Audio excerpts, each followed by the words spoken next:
Check 1 2 1 2. Bitch. What's up, everybody? Welcome back to my page, my YouTube, my channel, whatever this is. Thank you all so much for all of the support, the comments, the likes, the watches, the views, the subscribes. This might not be like a big deal at all, but like just for me posting my first video, I got like 10 subscribers. That just kind of showed me that this is really what I'm supposed to be doing right now. Today I wanted to do kind of like a part 2 to my financial literacy series that I kind of started the other day with my 2 easy credit builders video. If you haven't watched that yet, definitely go watch that. I'll leave the link in the description below, and definitely check that out.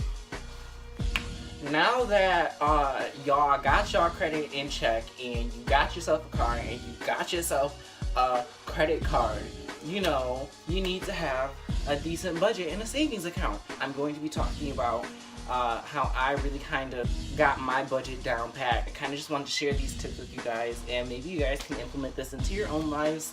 If not, so I'm gonna go ahead and break this down for you guys. Maybe I should find one of my old notebooks so that I can give you guys examples. Hang on.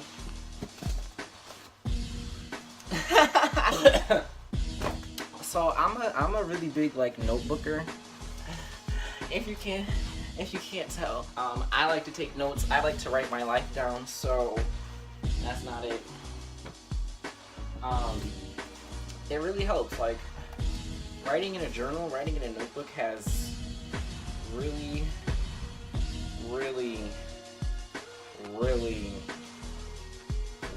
helped me get my life together. Here we go. Found it. Alright guys, so for this portion of the video I wanted to make sure that you guys actually had something visually stimulating to look at other than my beautiful face, but you still get to look at my beautiful face because I'm going to include some cute pictures of me. But I really wanted to go over these figures with you and actually have them written down so that way you guys can kind of see them working in my favor, because I'm going to use some of my own personal numbers and figures throughout this, and then that way it kind of gives you a blank canvas for you to go forward and plug and play with your own numbers. So anyways, granted you're making the basic $15 an hour salary and you're working a full 40-hour work week, on a monthly you should be making about $2,400, and that's before your taxes come out. So for me, with Connecticut taxes, even though they wasn't there working a full 40-hour work week with me, I would personally average about $2,160 a month. And in the video, I've included a screenshot from 2 of my December pay stubs. If I've told you before, I get paid on the 15th and the very last day of the month at my old job. So for me, that's solely personal, and this can be different depending on your own income and the current state that you're living in. So I'm in Connecticut. For simplicity's sake on this side, I'm just going to use the figures without the, taxes being taken out. So on a monthly basis, we're making about $2,400. You want to take that $2,400 and divide that into 2, giving you $1,200 for your half month's pay. And then you want to again divide that by 2, and that's going to give you about $600 on a weekly basis that you have to play with. So now we want to calculate 50% of our income, and just in case you forgot how cute I was, I'm going to put a picture up here for you. So again, in monthly we have, these are my figures now. Monthly I had $2,116. My half month's income was $1,058, and so weekly that gave me about $529 to play with. There is no secret math equation for you to figure out 50% of your monthly income. I'm not going to do that for you. I'm just going to tell you to Google 50% of your total monthly income, and Google will give you that answer for you. So for me, my 50% of my monthly income was obviously half my income, the $1,058. Out of my 50% out of your 50%, out of our 50%, you want to make sure that you're using 50% of your budget to pay for the things that you have going on that reoccurs on a monthly basis. Your large bills, things that you necessarily can't get away from. So for me, I personally had my car note at $289, my student loans, my car insurance, my subscriptions through Netflix and Spotify, and my gas. So what you do when you figured out your fixed items and your 50% of your monthly income is you take that number and you subtract your fixed items from that number. And then if you happen to have anything left over, or if you happen to be going over your 50% of your monthly income, then that's when you should look at your debt to income ratio if you happen to be spending more than your 50% monthly income. So now we'll move on to the 30% of your budget, and again, not a crazy problem that you have to do. Just Google 30% of your monthly income. So for me, that was about $634. And so for your 30% income, that is the part of your budget that's going to go towards your lifestyle expenses. So I just really wanted to have about money for lunch, cash, actual money for lunch. So that would be about like $50 a week.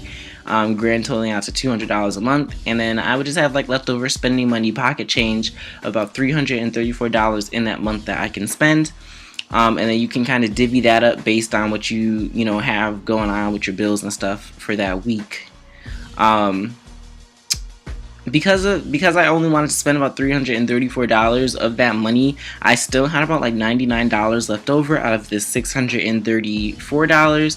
So I was able to move that $99 into my savings account and be putting that away every month. So that's definitely a pro tip. If you're spending that cash, I would definitely spend it on your credit card first, and then move that cash over that you have in your pocket back onto your credit card. That will help you build your credit. And if you haven't watched my last video yet about that, go check it out. And then finally, the last determining thing that we have to figure out, our 20% portion of our budget. Again, just Google 20% of your total monthly income. So for me, based off my own personal checks, I had about $423 that I could spend. I honestly just put aside that full $423 into a separate interest-bearing savings account, which I'll discuss that in another video.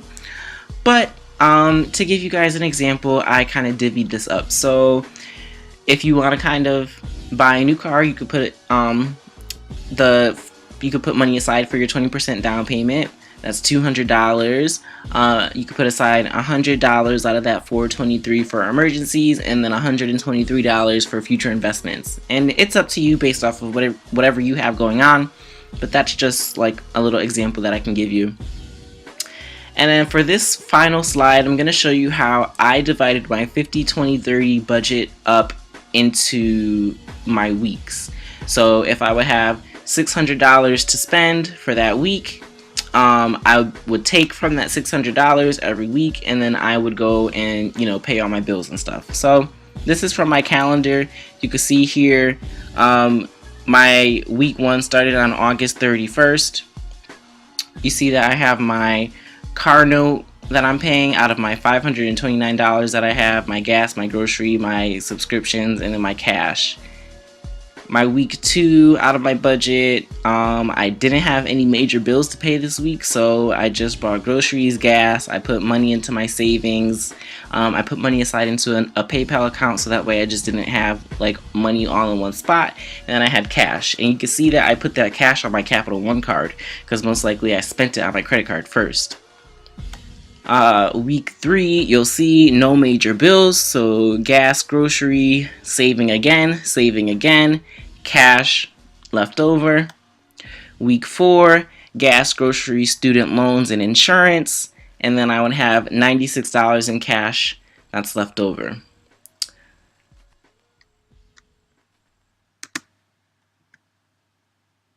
So that is part 2 to my financial literacy series. Thank you so much for watching, and I can't wait to talk to you guys later. Stay tuned for more shenanigans. Peace.